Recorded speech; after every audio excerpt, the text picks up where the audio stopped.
I'm holding court, you standing trial. Why ain't I see you round back when I was down? I'm holding court, you standing trial. Why ain't I see you round back when I was down? They ain't believe in me in the beginning, but wanna hang around now they see me winning. I'm holding court, you standing trial. Why ain't I see you round back when I was down?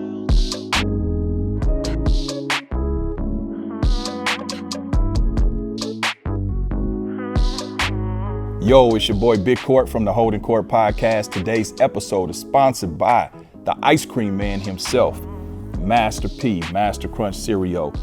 This is the Honey Nut Toasted Oats, available in all grocery stores. So go to your local grocery store and pick this up. And this is a cool collectible box, you know what I'm saying? So yeah, this is pretty dope. Master Crunch Cereal. Go pick yours up. Salute.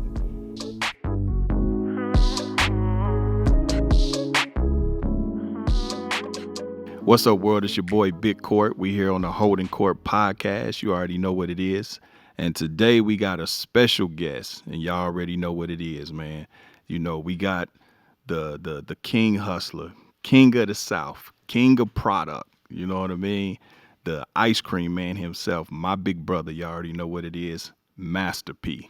What's up, homie? What's going on with you, bro? Oh, man, I can't complain. You know, it's a blessing to be alive. Yeah. And I think that's what everybody need to realize, why you sitting around worrying about what you don't have. Just appreciate through this pandemic that you still here. Mm-hmm. We lost a lot of real soldiers, and it's a blessing. Mm-hmm. For sure. Well, man, you know, I'm sure with the people watching and my followers, your followers, this was probably expected, you know? So of course, I done had everybody come through here. I had to have my right-hand man come through. I mean, it's love, man. I'm proud of you. Appreciate what you're doing, and people don't realize you got to diversify your portfolio and everything that you do. So when people look at us, they see us from the streets, and they don't realize that we can change our life and we can do something else. And, you know, you're doing this podcast showing people that, you know, not only coming from the streets, but then coming from, you know, when people look at you, they think, oh, well, this dude just stay in the gym or whatever. Mm-hmm. Do we have any brains to do? Yeah, right. You know, but they don't understand that to get to where you at now and to survive and the sustainability that you had to grow and change mentally. Mm-hmm. So I feel like this is a blessing to see my circle just growing. Because I tell people all the time, I could show you your future by your friends. Right. And people don't realize a lot of people, they got the wrong people around them, so they can't even blossom and grow because it's just the mentality. And it just, my grandma used to tell me that a long time ago. You are the people who you hang around. Mm-hmm. So you hang around fools, you know, you're going to end up. Absolutely. And if you hang around people that's thinking outside the box and growing, you're going to grow and get better, you know, and that's just what life is about. And people, you know, some people always say, well, P, I don't have no friends. Well, you don't have no friends, then you need to put your trust and faith in yourself, you know, because you is getting in your way. Nobody else is going to get in your way. You can't blame it on nobody else. You know what I'm saying? So that just the metaphor, show me your friends and I can show you your future. It's not like, that could be family members. It could be whatever. You know, you have to know who to cut out of your life to be successful, if that's what you want. Right. Because most people just hanging on the cones. I tell them all the time, the pigeons is at the ground trying to get bird seeds. The eagles are flying high. Yeah. So you got to know what you want to be. You want to be a pigeon or you want to be an eagle? I like that. Yeah. You know, one thing I always say, bruh, is, you know, life is like mathematics. You know what I'm saying? You want to add to your wisdom. Yes. You want to add your money. You want to add years to your life. You know what I'm saying? Then you got to learn how to subtract shit out your life too. Yeah. And then you got to learn how to divide your time between, you know, work and your loved ones. So it's all numbers. Yeah. You know what I mean? Well, you know, it's all about doing the right thing. Yeah. And growing. I tell people all the time, nobody's perfect. But if you got a good heart and you about doing the right thing, you know, God will bless you. People don't realize, even though we come from the streets, I put God before anything. And I know, even you look at all the product I have right now, I wasn't thinking that way 10 years ago, 20 years ago, but I was always thinking I need to do something to better myself. And I realized product don't talk back And I realized I don't have to worry about what I did 20 years ago. I got to keep evolving. I got to keep getting better. I got to keep, outthinking the system, outthinking the haters. I tell people all the time, man, the haters motivate me. Yeah, Court. You know what I'm saying? Like, when you hate me, it's like, P, how you keep going, how you keep reinventing yourself. Yeah. It's the haters. Yeah. You know what I'm saying? I just had a shirt on the other day.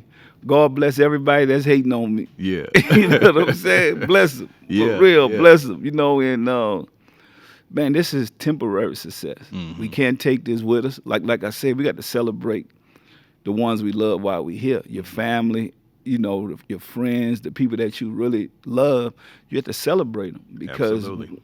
we don't do that as a culture. Right. We just initially hate on each other. Like, I don't, I've never been that type of person. I seen Dr. Dre be successful. I seen 50 Cent be successful.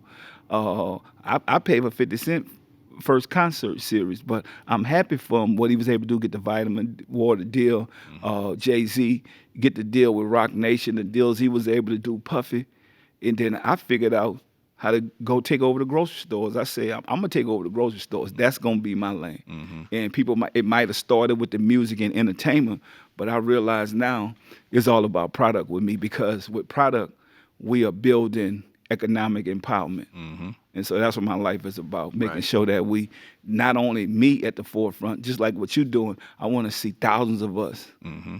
at the forefront, Right, where I can right. educate my people and say, look, let me give you that game, take it and run with it. Right, right.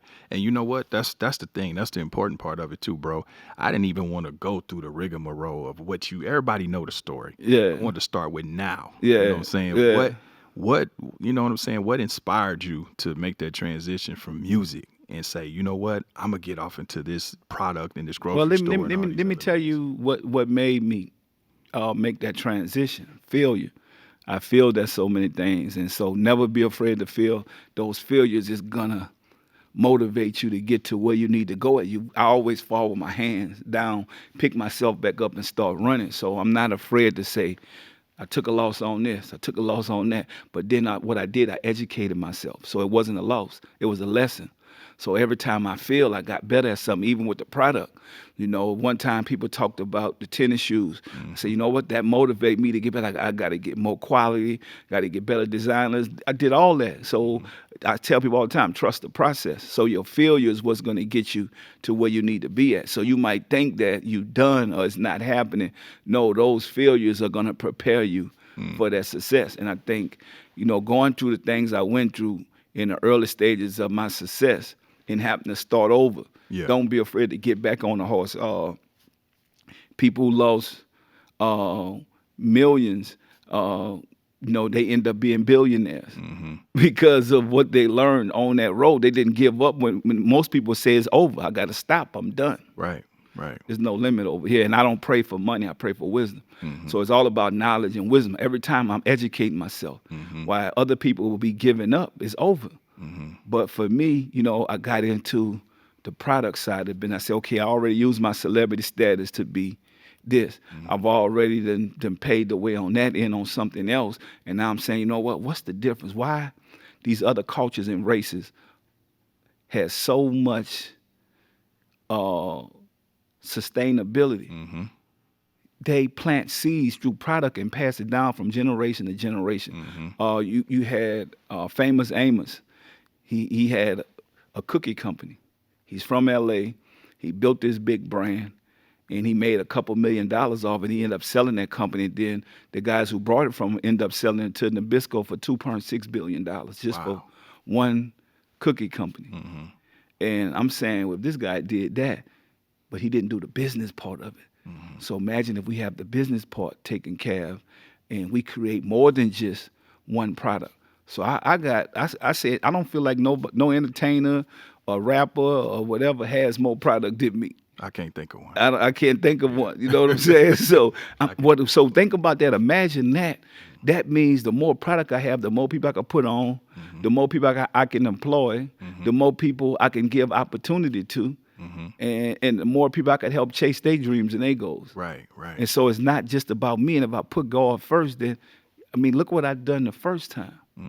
And I didn't have the mindset and not being afraid to say that you don't know everything. Right. Get experts. I put a team of experts around me at the same time to build what I'm building now, this brand. Yeah. And I think that's where it started from for me, like feeling, not being afraid to say that I messed up, made mistakes, and get back up and keep running. I mean, life is not a race, it's a marathon. Right. What dictates, you as a business person, and I know that you've had multiple businesses. Yes. What dictates what type of businesses you're going to get involved in? Is it like do you just see a win, or is it something you're passionate about? Nah, it gotta be love and passion for me. Okay. Like I was able to build these brands because look, I've been eating noodles all my life. So I'm like, why none of us ever owned a noodle company? Right. Pancakes, cereal. I've been eating it all my life. Ice cream. I wear other people's clothes. I'm like, why not make my own? Mayada stand for motivating oneself, encourage you actively to think independently. And a lot of these companies built these brands out of their garage. Why we can't do it? Right. And why do we self-hate on each other and don't give us an That's opportunity? what I was about to go to. To go through that process and get better. Yeah. So we didn't like Nike at first back in the day. Right. We was wearing Adidas and Converse. And all of a sudden when Jordan got behind that brand, we all jumped on it to be like, oh, now we like Nike. Yep. Then all of a sudden we start liking all these other brands, even Under Armour now. Like nobody really liked that until Steph Curry was behind it. So I just think that to be able to have your own brands and being able to, because you look at right now, we are marching for injustice right now. I'm changing the game because I'm saying, why get out there and march for injustice when it should be about economic empowerment? Economic empowerment, exactly. And so I got into the cannabis business, but it's through medical, marijuana, and recreation. Now the difference is what I have, I got a company called Unlimited. And what Unlimited is about, helping veterans be able to be entrepreneurs in the cannabis game. And also I started a new holiday. So y'all know it started with the ice cream shop. So I got my own ice cream shop now, but it's cannabis. Okay. It's exotic ice cream. Yeah. And is that a local spot out here? It's a local spot in Studio City, and we celebrating 520. I know y'all have 420, but we have 520. And let me tell you the difference about 520. On 520, we smoking nothing but exotic with the millennials. And let me tell you what it's about. It's called 520 Freedom Day. Cannabis Freedom Day, 520. And what it is, a guy named Fate Vincent Winslow. You can look this up. He's serving a life sentence in Louisiana for two $20 packs of marijuana. Wow. And he's been in there since 2008. Damn. And our thing is to help free him, bring attention to that. So that's why we call it Cannabis Freedom Day. Okay. And we got the whole world where it's legal jumping aboard. Yeah. And you're going to see us bringing awareness to that. Yeah. And so, and on that day on 520, at 520 in the evening on 520, we smoking purple. Yeah. Celebrating this man's freedom and why he should be, and not just him, but other people that's incarcerated when this has been legalized in over 60% of America. Yeah, that's crazy because I had a guest, my homeboy Bosco from Compton. Yeah. They doing a movie on him right now, but he just came home on he got 30 years for getting caught with 1,400 pounds of weed in like the early 2000s. But they let him out last July on a compassionate release because he told the judge that marijuana is being traded on the stock market. Yes. So why am I doing a life sentence? Well, guess what? When Louisiana and these other states catch up, then these crimes should be misdemeanors, especially the guy that only had two $20 bags on him. Yeah, that's crazy. And I feel like we have to bring awareness to that, and we able to celebrate that. Also, 520. People don't know that's Busta Rhymes' birthday, so I'm like, you know what, Busta Rhymes, come on, blow something exotic with us on 520. Okay. You know, and we can invite anybody from your show. You know, 520. Yeah. Come, we celebrating. We starting at the ice cream shop first because of COVID. Then next year we turning this to a full festival. Okay. And so you're gonna be having festivals everywhere where it's legal, celebrating 520. Because 520s is more than 420s. Yeah. Real talk. You know what I'm saying? Yeah. But this legalized. This for Yeah. real. This the Yeah. real game I'm giving y'all right now. Yeah. And when you talk about 520s, I mean, you want 520s or 420s, Yeah. Big Court? No, hey, I'm gonna take the 5. Okay, well, You know take what the I'm 5, and then and if you look at it, it's just another holiday. Yeah. Well, they smoking regular on 420. We smoking exotic on 520. So yeah. I'm gonna go by Snoop and see what he could do with this exotic on 520 on his holiday to free a lot of our brothers and sisters that shouldn't be on life sentences. Should be on that should have been a misdemeanor. This guy should have been wrote a ticket, and if that was in California, it'd have wrote him a ticket and told him go on about your business. If even that. You know what I mean? Yeah, that's crazy. I mean, you do still have people in California doing time for weed. Yeah, and that's what we're gonna bring attention to that. Yeah. You know, even here in California, even they lit out 60,000 people that has been lit out. Yeah. You know, since it been legalized here, but it's still some still in there that makes no sense. Yeah. You know, I want to lean into something that you said just a little while ago, too, when you was talking about the hate that comes with us in general. Yes. Man, why do you think that we deal with each other so heavy-handedly and everything? You know, on the streets, and, you know, with everything. Yeah, well, you know, so you had the millennials and you have Generation Z. Generation Z don't care about nothing. You know, the millennials, they like whatever. If I ain't got it, you shouldn't have it. Yeah. And so, you know, we've been programmed like that. Other cultures have been programmed to pass down money from generation to generation. Right. We are uneducated. Think about it. We're a culture that's uneducated, and we angry and mad. Yeah. We angry and mad because we don't have nothing, but we don't realize we all have 24 hours. Right. So whatever you do with your 24 hours is going to dictate your future. So you have to stop hating on. Why you hating? Somebody else coming up with ideas. Like I tell people, you could be mad at me for what I did 20 years ago. I'm not making money off of what I did 20 years ago. I'm getting better. I'm figuring out other things. So I don't have time to hate on nobody. Right. And I just think the people that are unsuccessful, they got too much time on their hand because they don't even understand. Because this is what people tell me all the time. Well, P, you could say that because you're already successful. You got all this. But where you think I came from? Right. You was around me when I had nothing. I'm trying to make it, but I kept chasing my dream and my goals. And it's like an athlete. I tell my kids this. I got my kids, Hersey and Mercy. They're two of the top basketball players in high school in the country. But I tell them, you're not going to be successful if you don't put the work in. Yeah. You don't work, you don't eat. So people want to be successful, but they don't want to put the work in. Right. They want to complain, be angry and mad and upset. And Where they gonna entitled. get you entitled. So if you have something you deserve, you're supposed to give them what you have. Yeah. And when they get something, nobody gonna give you anything. Right. You know what I'm saying? So you got to look at life like that and say, we can't focus on the negativity where you got the people that really don't want nothing. Yeah. You know, they really gonna play themselves out. Yeah, like you always taught us, bro. You know what I'm saying? I don't cut players cut themselves. But you know one thing, P, that's hard, like with us, like in No Limit in the beginning, like you always say, like everything you've always led the charge. Yeah.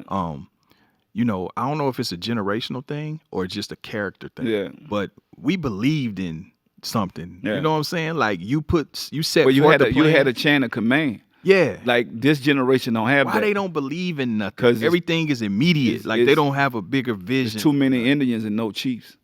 Yeah. That's what it is. Yeah. And so we grew up in a chain of command type of brotherhood and familyhood to where we was like, if you the boss, you the boss. I'm not trying to do your job. Right. Because everybody can't be the boss. Exactly. And I think this generation realized when they see this stuff on the internet, on TV, everybody think they could do that. Even what I do, I think a lot of people around me used to be upset with me when I allow people to leave. Like, if you don't want to be here, right, I don't want you to be here. Hey, like, go do what you got to do. I run my shit and I too. never, and I never held somebody back. I'm like, go and blossom, go fly, do what you got to do.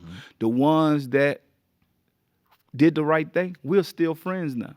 The ones that waste their money and lost and did whatever they had to do, what they wanted to do, I allowed them to go get money from other places. But you know, the sad thing about it is, when you look in the hip hop world, we only complain to the few people that we know are bosses.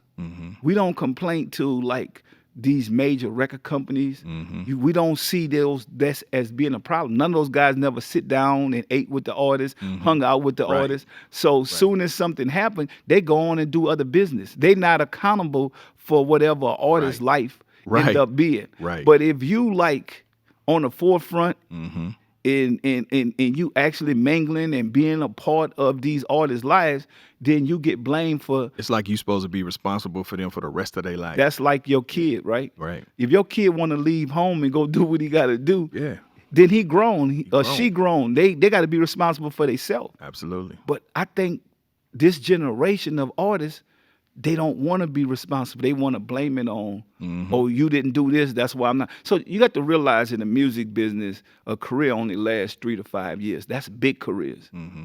So if you last longer than that, so anybody watching this and listening to this, if you're an artist, if you could get some money in that 3 to 5 year time period, you better start investing your money into something else, because you can't blame it on. So imagine the ones that signed to those major labels. They don't blame it on nobody. They just leave and go back to the ghetto, go Right. do whatever they got to do. Right. And that's why I said we need a union for hip hop, because there's no exit strategy. Because our culture only blame whoever they see in the middle of the record companies. Because if you look at even from Jay-Z to Puffy to Dr. Dre or whatever, Right. they still the middleman Mm-hmm.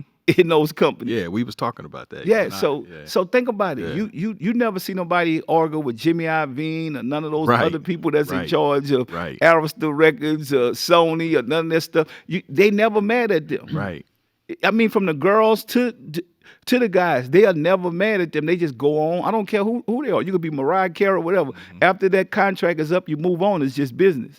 You only see it in our culture where people are upset with each other because they're not where they need to be at 10, 20 years ago after they record. So I'm telling you, that music is going to slow down. Right. Michael Jackson cooled off. Yeah. Yeah. He only got hot again after he died. Right. In which our culture don't understand that they're gonna promote you and love you after you gone. Like, they'll buy all this up when Yeah. I'm not around. Right. But while I'm here, they like, they man, I hate- don't really. yeah. But guess what? Now all of a sudden, you know, when you look at Nipsey Hussle, people really wasn't going to the store like that. They start going passionately Yep. after he Yep. was gone. His Yep. music started selling passionately. Right. Even DMX music went up 700%. That's crazy. And I'm like, it's the same music. That's crazy, because even with Victory Lap, it didn't even do all of that when it came out. It pretty much. Man, let me tell you something. I know Nip, right? And he was upset about that. Mm-hmm. You know, because he had to do a deal with a record company thinking this was the way out. And you know, he's always thought independent, because that's what I told him. But he came down to the end. He was like, boss, I got to do this deal with Atlantic, and it ain't what I want to do, but Right. he thought that was the way. And guess what? Even when he was alive, it still wasn't the way. Yeah. Now it ended up being massive after he passed. Crazy. So he didn't even get a chance to see the celebration, how people loved him and Yeah. cared about him, and the love they showed. Yeah. I mean, humans just in general, bro. Like, that's why I created this platform, to be honest with you, bro. It was to bring people on, Yeah. to give them their flowers now, normalize that shit. You know Yeah. what I mean? Because too, like, even with the passing of DMX, you know what I'm saying? What you said was some real shit, spinning off of that, of it being some type of union. Yeah. You know what I mean? Because it's like, Well, people don't want to hear the truth. We know that DMX was doing a lot of stuff in his life that he shouldn't be doing. And, you know, drugs, people don't realize this, the truth hurt. Drugs really killing a lot of our culture. yeah. A lot of the great ones that we done lost, let's be honest, drugs did it. A lot of people that's incarcerated right now. I talked to the warden of a prison, and I said, Warden, why are most of these people here? He said, Pete, 90% of these people are good people. They're here because of drugs. So a lot of people don't even know the crimes they commit because they was high. Yeah. And even getting into the situations that they got into. Yeah. Yeah. So I went to the prison and sit down with a guy that was doing the radio. I mean, it was the nicest guy you ever want to meet. And I asked the warden, what did he do? He said he killed 2 people. But he getting his life back together. So it's like, this was the nicest guy I ever seen. Yeah. Like, you know what I'm saying? But he was out his mind. He was high that night. He didn't even know he killed the people. Wow. Wow. And so that's what I'm saying, that, you know, and then you get a rehabilitation stage in your life to where this guy has been. I think he's been in jail for over 30-something years. Damn. So he's going up on to the board trying to, let him know he changed his life, and but it was all about drugs. But even when you talk about drugs, though, when you peel those layers back, it's deeper than drugs. Because now we talk about mental health. Yeah, well, because what kind of shit? Because usually when people get into drugs, they're usually self-medicating for something. Yeah, mental health is a lot of that going on, Big Court. But at the same time, we are self-medicating. Yeah. So that's what the drugs for. Right. So when you self-medicating, man, but you're still drugs. Yeah. So but you gotta go to the root of the problem. So now it's like in our culture. I mean, I think the root of the problem is not being afraid to tell the truth. Mm-hmm. So imagine if somebody got a mental issue. Mm-hmm. Is they gonna tell you they got a mental issue? No, they trying to deal with acting like it's, or somebody worried about something. Mm-hmm. So a lot of our culture are worried. So they thinking, okay, well, whether it's a bills or whatever, they think if they go get high, they gonna get rid of the bill. No, you just created another bill, another problem, and now you got to have it. Yeah. At the same Real time. talk. So I just think, and it's a lot. Don't get me wrong, mental issues is real in our culture, in our community. And it's taboo for us to talk about it. But people don't want to talk about that. Yeah. They rather sugarcoat it. Yeah. So I just think that we gotta look at life. We gotta keep praying, man. We are lost as a culture. Yeah. And then when you talk about the millennials and you talk about Generation Z, a lot of this is crack babies. Mm-hmm. And it's a lot of mothers that are lost, a lot of fathers that are lost, and then now kids are angry because they don't have no parents. Yeah. And so we can't be angry about that. Like, I grew up with my grandparents, and I tell people all the time, be just thankful for what you got. And if you don't have that support system like you think you should have, what about just being thankful for life? Yeah. And you got to break that stereotype, right, to where you can change this for your family and for your culture. Mm-hmm. I got a question. I want to rewind though. I got a question because you said he was there at the beginning when you had nothing. Yeah. I've been rocking with this dude for 20 years. Yeah. What was the young Court like though? I'm talking like what made you go pick him up and get him? Yeah, the young Court was wild, man. He was hanging with wild people. Yeah. When I first met him, I told him I really wasn't gonna mess with him. I said, but you got to get rid of the dude that's around you. Yeah. So and he understood that. Mm-hmm. And when he understood that, I was able to, be around him. Because I'm already trying to get out of something. Mm-hmm. I'm already in the mud. I got 1 foot in the mud. I'm trying to get out. Yeah. And then he got 3 feet in the mud. And I'm like, bro, I'm on my way to. Yeah, you working against. You know what I'm saying? Yeah. So I try to do all kinds. He wasn't as big as he was now. So he was a little slim dude. We played basketball. I'm pushing him around, throwing him on the ground, all kind of stuff. You manhandling him? Did I manhandle him? He got on that Got Milk commercial. You know what I'm saying? Come on, bro. So the thing about it was love. It's like, you trying to, that tough love, you trying to show your little homie, like, bro, if you don't change, you're going to be gone. Like, a lot of dudes around us got killed at young ages. Yep. Like, our goal was to live to be 19. People don't realize that. That was a goal. At 19, you were OG. Yep. And so him being around, he had a lot of ambition in him, a lot of hustle in him. But the thing was, once he seen what was bad for him, because you got to look at the poison too. It ain't just the good. People always say, it's God and it's the devil. Yeah. So it's the only two sides you could be on. You won't be on the godless side, you won't be on the devil's side. Mm-hmm. That's it. And so when he started realizing that he wanted to live, I was able to open my own, man, let's go run. Let's go make some moves. And I think that's what life is about. And not being afraid to look at the truth. Yeah. Because I could have sugarcoated him like, man, that's good, you thugging and nah, man, it ain't like, bro, we about to go make some money. Yeah. We about to go build an empire. It's been times where I've been on bullshit, that, and I call you. Yeah. You know what I'm saying, talk me down.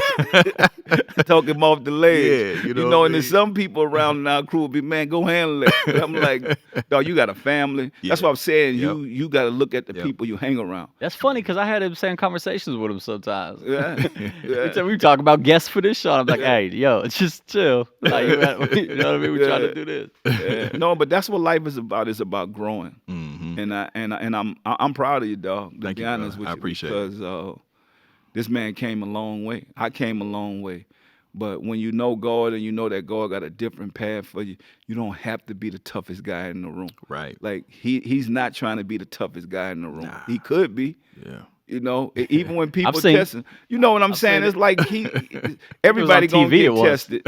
Everybody will get tested Yeah. in this world, because that's people always think that since you don't look like the tough guy, the bad guy. Yeah. You know what I love about us, we ain't trying to be that. We just stand up when we have to. Right. So that's a difference. Like that's a real man. That's gangster to me, because you ain't got to run around acting like you're the toughest. Yeah. Do you? Somebody taking care of their kids, taking care of their family, and handling their business and being responsible, but can stand up when you need to. That's a real man. Yeah, that's gangster. You know, and this man ain't complaining about whatever or worrying about what somebody else got. I mean, that's being a man. Yeah. You know what I'm saying? And I think a lot of people don't get a chance to do that because they so busy worrying about what this one got, that one got, why I don't have this. Go get it. Yeah. You know? Nobody's stopping you. Nobody's stopping you but you. Yeah. Think about it. And all the times that you sit back and try to be something you're not. Because when you try to be the toughest guy in the world, where you going to end up at? Dead or in prison? Man, listen, I always tell youngsters, right, when I go talk to kids and young guys, I always tell them, look, man, the penitentiary full of tough niggas. Yeah. But you know what I'm saying, and the cemetery full of tough niggas. Yeah. You know what I mean? Yeah, But we the know penitentiary is full of niggas that had to show them tough niggas what time it was. So it's a lose-lose Man, situation. we know a lot. I'm talking about some of the most dangerous people you ever want to meet. Already dead. Yep. And you like, how did they get killed? Yep. Because the people knew they was dangerous. Yep. They ain't gonna give They them know a how to chance. come. They Yeah. gonna buy it. Yeah. They like, They know how to come. and it's like, what about just having some compassion for somebody else's life? Right. You'll live longer. Right. And I think that's what the streets taught me, being able to keep your word and live on your word. And in order to get respect, you got to give respect. Absolutely. And so not being afraid to give the people that came before you respect. So I always, from the Lil J's to Tony Drapers to the Uncle Luke, those guys came before me. So it's not about me. And so when people, you know, give me the title, the King of the South, the Ice Cream Man, you know, I have to give those guys that respect that came before me. And after them, then I came. But I was able to open up the doors a little more, because everybody might. So even in life, I might have a big house, but somebody else got a house 10 or 20 times the size of mine. Do that make me want their house? No. Right. Thankful for what you have. I'm thankful for what I have and appreciate it, know that I got something nice, and this is in my means, and I should be thankful for that. Yeah. But some people get caught up into, oh, man, let me tell you something. I went and visited one of my friends the other day. He got the biggest house in the world. It's 105,000 square foot. God damn. And It's an amusement park. It's bigger than an amusement park. Damn. But guess what? I don't want his house, but I'm happy I could celebrate him. Yeah. His house costs $550 million. I'm just happy to know that I know somebody like that. Yeah. That I can go knock on his door and say, look, man, let me get $100 million. And, Hey. Need some pancakes? Hey, it's levels to the shit, because I go to his shit and feel the same way. You know what I mean? you see what I'm saying? But There's think levels about to it. it. But we all excited for Yeah. our friends and the Yeah. people around us. We Yeah. happy for them. We not Yeah. like, oh, I want that house. No, you don't know what goes with that. Yeah. You don't know the bills. If somebody's house costs $550 million, Hell yeah, they- then what type of monthly that bills shit they going. got to pay to Yeah. keep it Real going? talk. So Real talk. that's what I'm saying. Is like it's not for everybody. Yeah. But look at the hustle that this man did to put himself in that position to be able to maintain a lifestyle like that. Right. You supposed to celebrate people though, because again, we've been rocking for 20 years. He ain't Yeah. never heard, you know what I mean? We ain't never talked to each other like that. Why you got an elevator in the house, Court? Yeah. You know what I mean? Like, Yeah. you know what I mean? Right. Yeah. We just get after the bag. Yeah, and I think that's what life is about, because so you got to imagine with me, I don't have to ride around in a nice car every day. I could ride around in my truck and still be cool. I don't have to fly on a private jet. Right.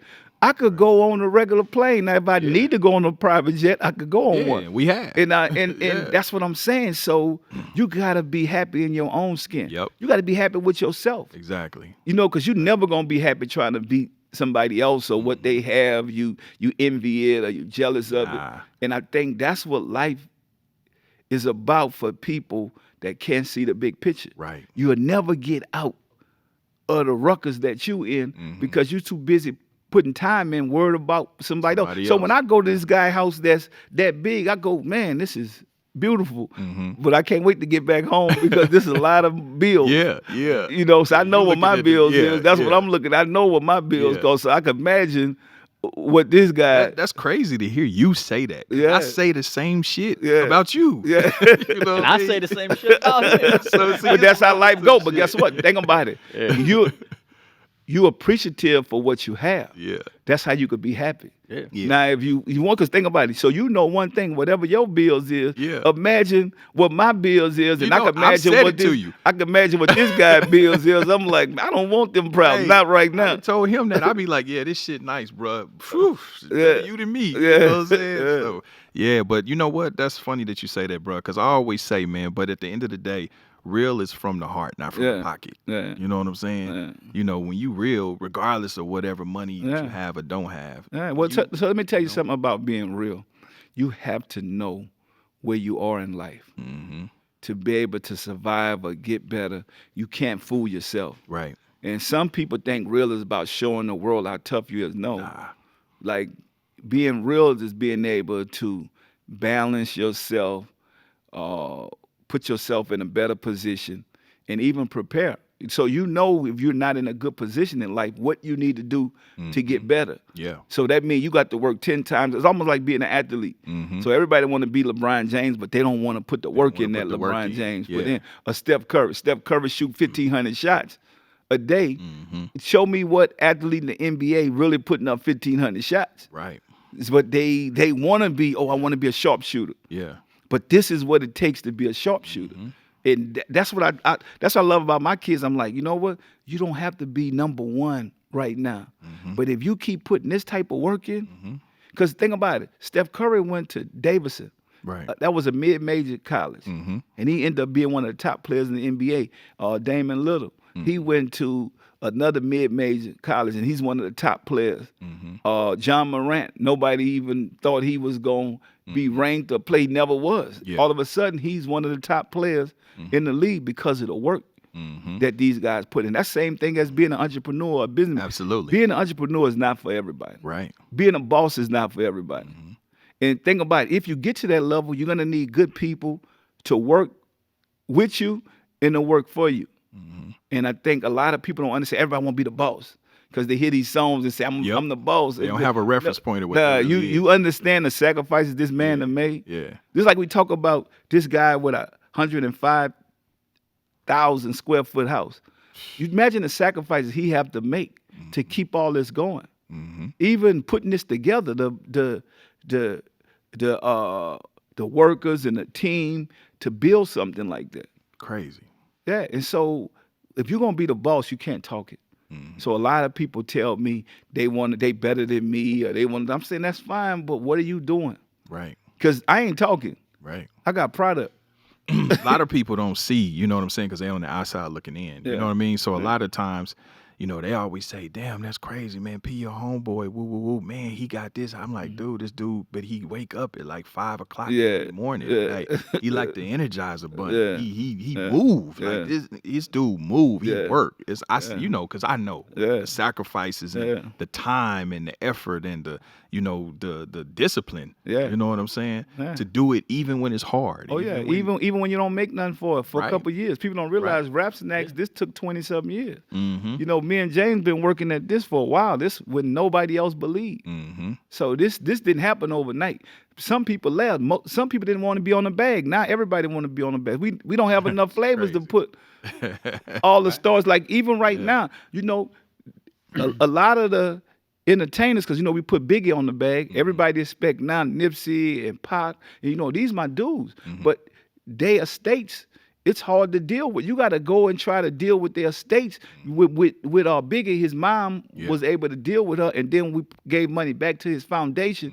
But a lot of these other guys, it's hard.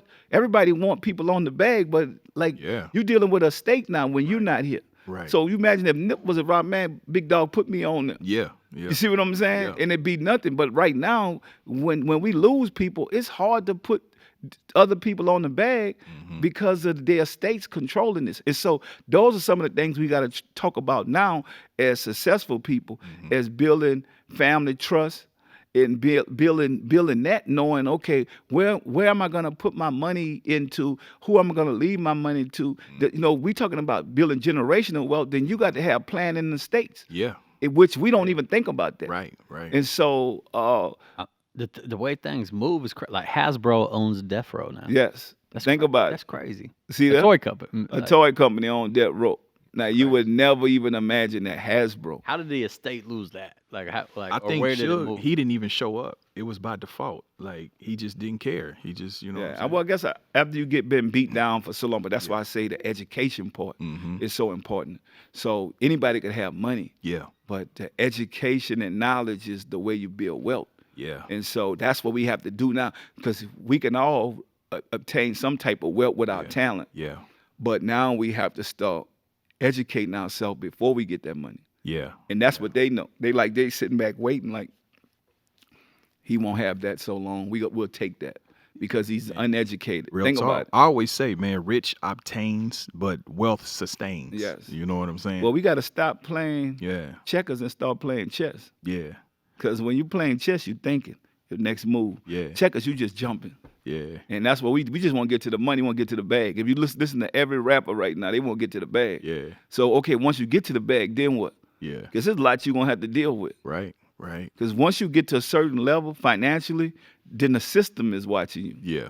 And so if you're not prepared with the right team of accountants and business people, then and I tell you all the time, even financial advisors, you got to watch them. Hell yeah. Because they know you don't know nothing about this. You don't know. They run circles around. That's the ones who gonna steal it from you. Yeah. That's who gonna get the bag. You did all that to get the bag, and all of a sudden that financial advisor really got the bag. Yeah. He got your bag. He got your bag.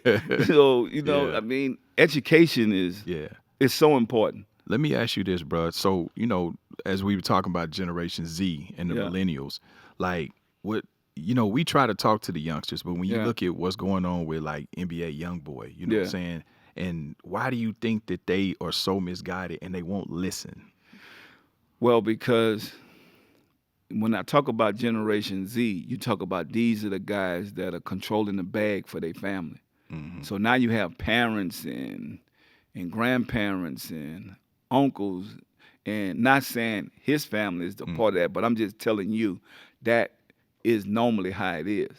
Like you got to depend on your kids now. That's the worst position to be in. That's why I work so hard. Like I do not want to depend on my kids. I don't care how much money they make, how big they get.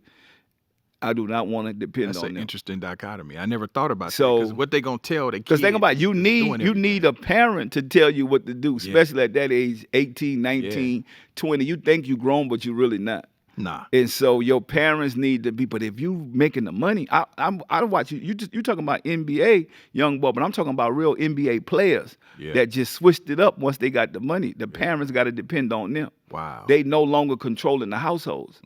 So I watch some NBA guys that just turn once they got that bread. Wow. And once they got that bread, they become the parents. Because now the parents depending on what they give them. I never want to be in that position. That's crazy. I never want to be in that position. That's why I hustle and come up with other avenues. And so talk about diversifying your portfolio. Yeah. Because business is like the rain, the snow. You never know when you're going to get a sunny day or it's going to be a cold day. Yeah. So you got to be prepared for the ups and downs. Right. Absolutely. Especially if you're an entrepreneur. Absolutely. So imagine if you're just a parent and you invested everything in your kid.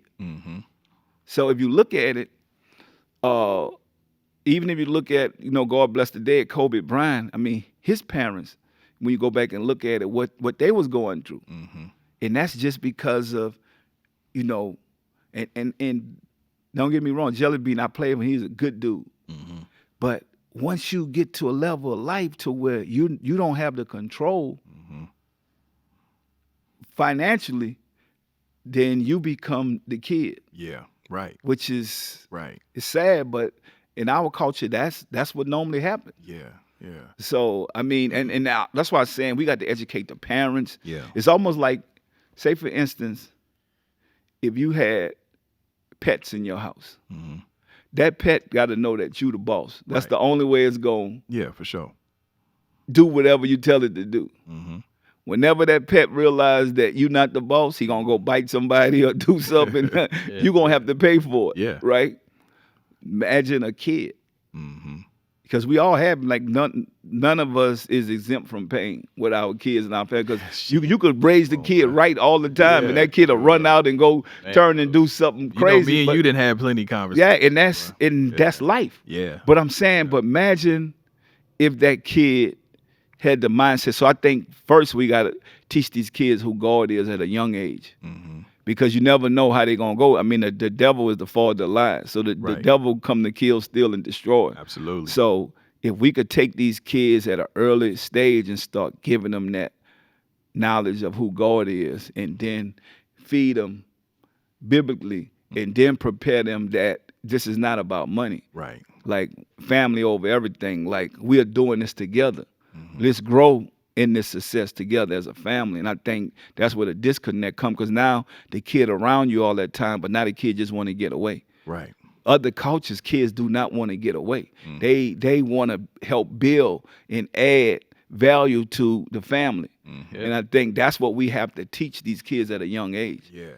And so instead of letting them just play the video games and all this stuff all day, like, you're going to have to, I mean, all of us, like, because we all have some good kids and some bad kids. Yeah.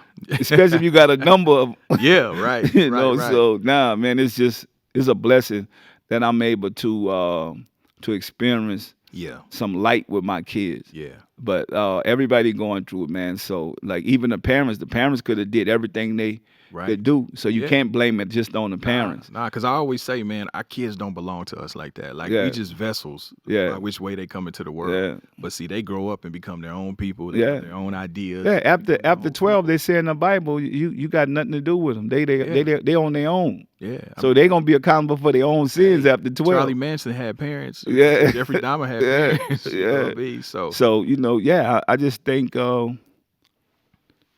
we need to educate our kids at a younger age. Yeah. And show them who God is. And I think that then it's out of our hands, whatever happens. Right. Whatever direction they steer, I mean, your life either going to be a tragedy or a testimony. Testimony, yeah. And hopefully that we have more testimony than tragedies. What do you think? So when you talked about diversification, what do you think about this whole hype with the cryptocurrency? What do you feel about that? I think if you don't know it, then don't put a lot of money into it. Because, like I said, when I do business, I do it behind passion and stuff I love. When you're trying to flip something, then, you better put a small amount in. It's almost like going to the casino. Yeah. I don't know about this game I'm playing, so I might put a little money on, I might win. Mm-hmm. So if I could get my money back and put my money in my pocket, I'm going to give y'all some free game. So it's gambling. Mm-hmm. Cryptocurrency to me is gambling. Mm-hmm. So if you could get, and you don't know it, put a little money into it, and you make some money, then you take your money out that you made, that you first put up, and now you only playing with money house money. See, that's what I'm saying. And I think that's what that in Vegas every time. The stock market, Vegas, that's the key to success, because the system is set for you to lose. So especially if you didn't get in the beginning. Right. So everybody's cryptocurrency, I want to be a part of it. But guess what? It's been around so long now, you're not at the very beginning. Mm-hmm. So I see what scares me. I seen a Asian guy put up $100 million when it first started. He lost all his money. He jumped in front of a train. Damn. So he lost everything he had. Damn, but he would probably be up now though if he had. Right.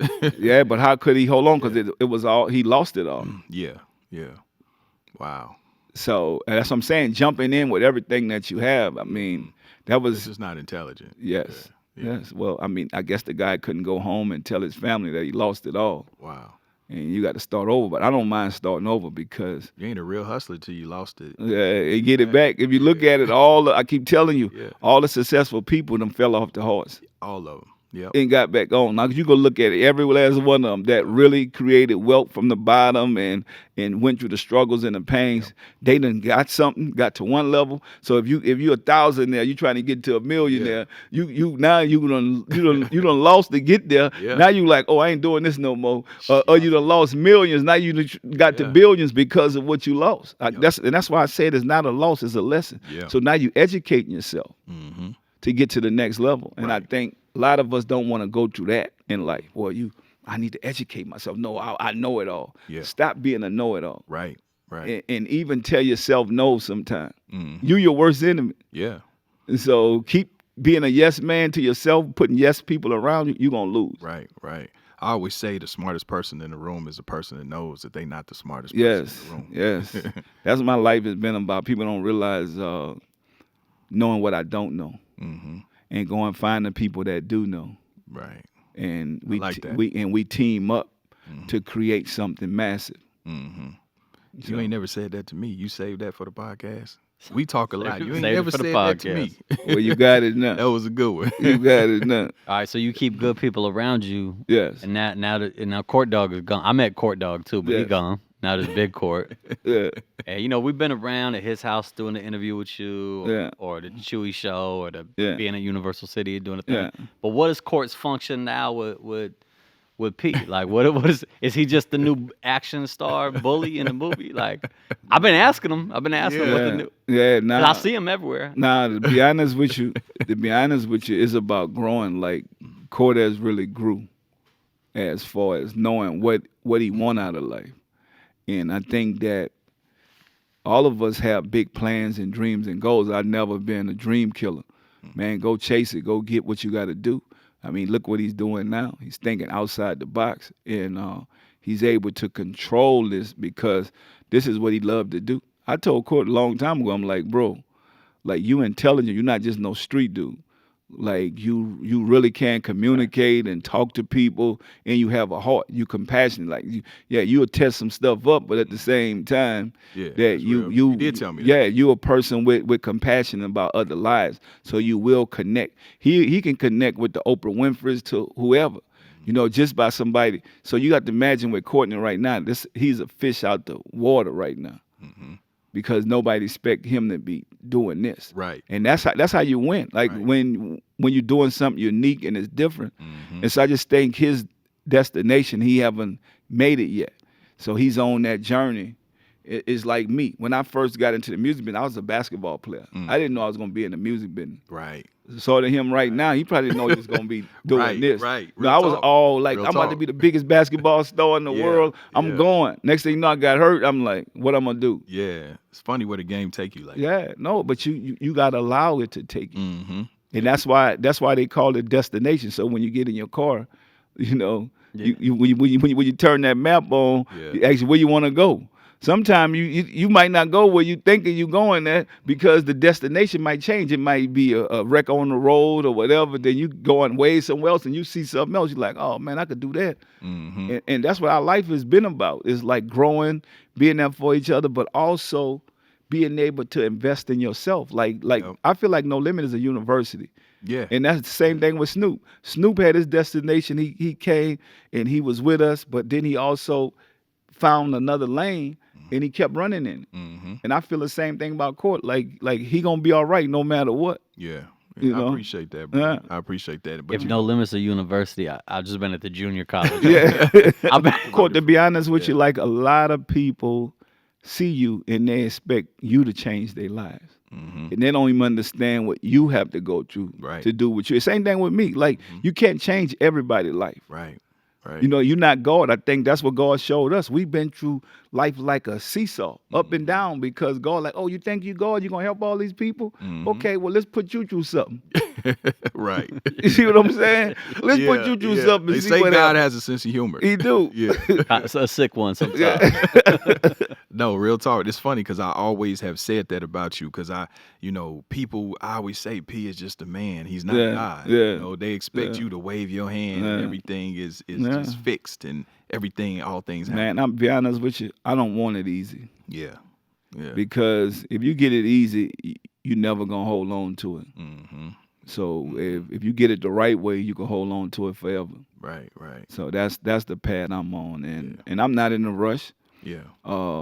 Even with this product, if it take me 5 or 10 years to take this to the level it need to go, then that's the plan. Let's talk about the product real quick. I mean, with you got pancake mix, we know the noodles, all that. What made you, like with the fish fry and all of that, like what made you say, you know what, I'm gonna do ice cream? Well, it makes sense for ice cream. Okay. But with the fish fry and the pancake and all that.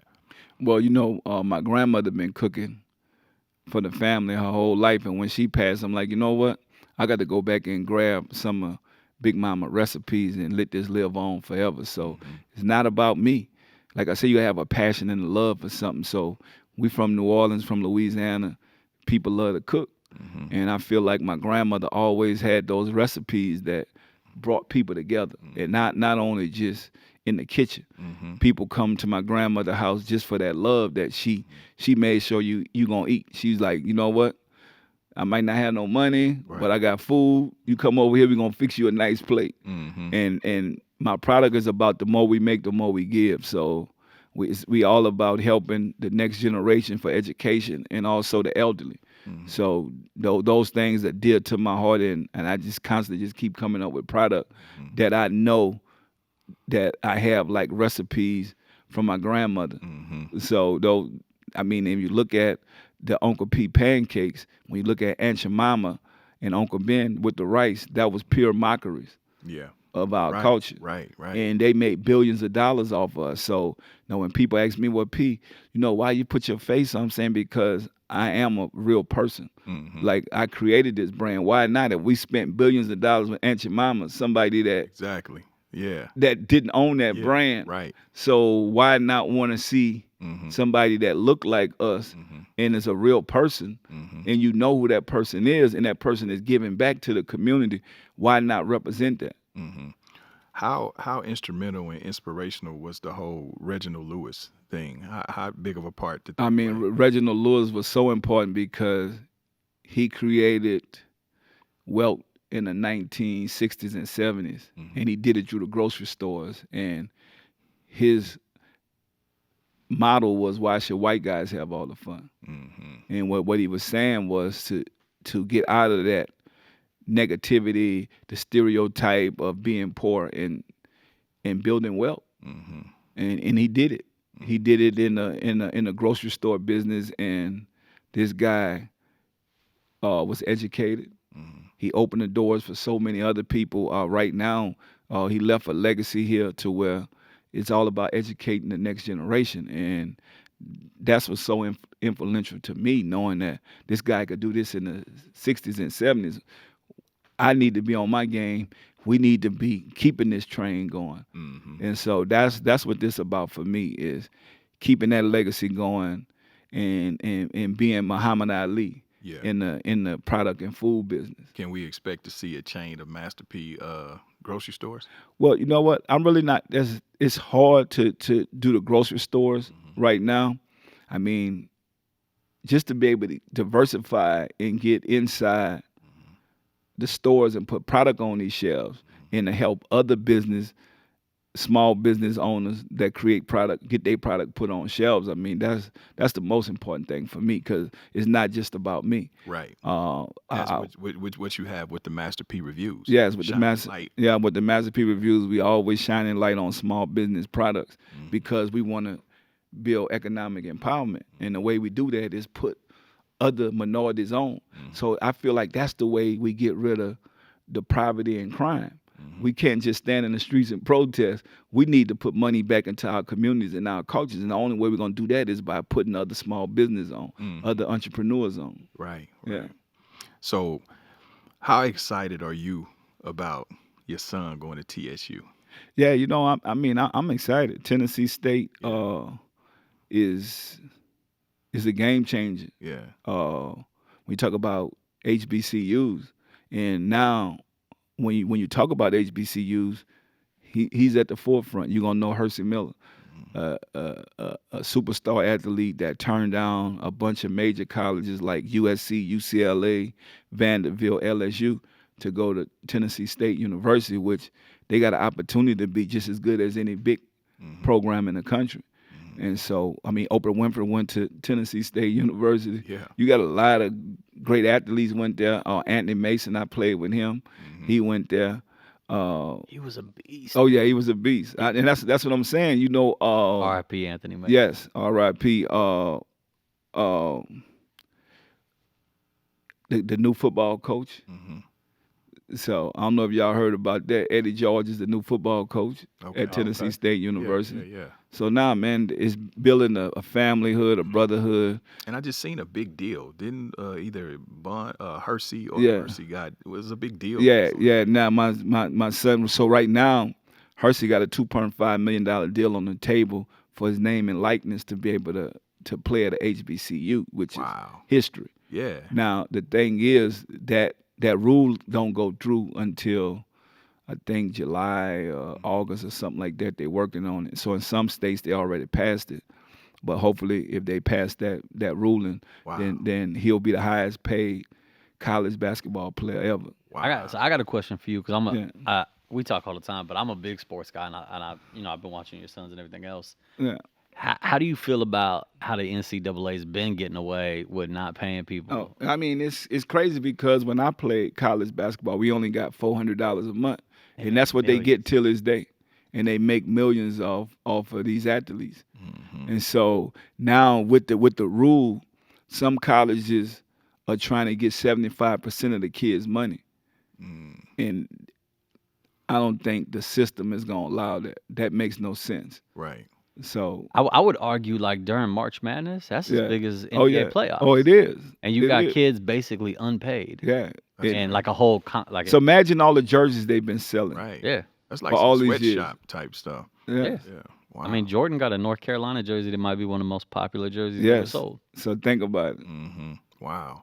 So that's history though. For Hersey to secure that. Yes. Yeah. So he's the first. He's the first. Yeah. I mean, now they talk about him in the books, not just HBCUs, but the NCAA. Right now they meeting talking about him because it's unheard. But the thing about it, a lot of athletes won't get a deal that massive. The only one that probably get it is, my kids, LeBron kids, because of the parents, what they done. So that's just not on Hersey. That what these companies want to do is they want to combine with families. They know that we have already been paid the dues, and so we have already been successful, and now they want to link and get in early with these kids before they blow up. And I think, but that comes from LeBron doing what he's done, and me doing what I've done, in my business. And I think, but every kid is not gonna be offered a massive deal like that. Right. So like that's the thing that the NCAA is looking at now because they're not. Got you. Yeah. So I mean, fast forward into now. I mean, 2021. You know what I mean. So we know you have the product. Do you have any plans to get back into entertainment? Any more movies? Any more? Yeah. My thing is right now I'm gonna focus on the product and entertainment is my life. So I'm working on my movie, King of the South Ice Cream Man, and then I'm always, dibbling and dabbling into the movie side of this. But as far as any artist right now, if I do something, it's gonna be with some younger kids. Like I want to deal with just the younger kids. Yeah, the kid. Yeah. Yeah, the younger kids. Yeah, thank you for saying that. When they can't get you, they come to me. Yeah. I'm tired of talking to them, telling them. Yeah. You know what I mean? Now, I got love for everybody, man, but my thing is the next generation, and I really want to deal with the younger kids. Who your favorite right now? Who would be your top 5 right now that you digging? What, artists? Artists. It got to be Lil Baby. Dub Baby, Moneybag Yo,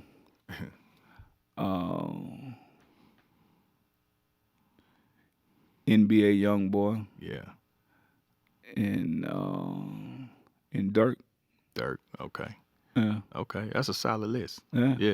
I mean, I just in Polo G. Yeah, I can't forget Polo G. Yeah. That's probably one of my favorites. Yeah. What you think about Moray? Yeah, I like all of them, but I just something about this list I just gave you, these guys just stick out to me. Yeah. As far as what I dope. like. Yeah. That's a solid list. Yeah. Solid list. Yeah. Well, shit, man. On this show, bro, I bring everybody on here, man. Yeah. I wanted to create this platform to normalize giving people their flowers while they're here. You know what I'm saying? Because oftentimes, man, too many times you see with DMX and Nipsey, like we talked about previous, everybody want to celebrate everybody once they gone. You know what I'm saying? You can't do nothing for nobody when they gone. You know what I'm saying? So I want to give you your flowers while you're here. I mean, we friends. We've been friends a long time, but you know, I just want to tell you, I appreciate you. You know, you've taken me under your wing like family, like a little brother. You know, I'm only child, so you and Big Boz has always been the brothers we had. You know, but we appreciate you. You know what I'm saying? The hip hop community, the culture appreciate you. You know what I'm saying? Keep being great, bro. Keep doing what you're doing. Yes, sir. And keep being a beacon of light for all of us watching and studying. Nah, man, it's a blessing, to be honest with you. Like I said, when you work hard and you do the right thing, God will continue blessing you. Real talk. Yes, sir. Yeah, I appreciate you, brother. Yes, sir. Yeah, so that's Master P on the Holding Court podcast, man. Salute. Yes, sir. Salute. Legend. Yeah.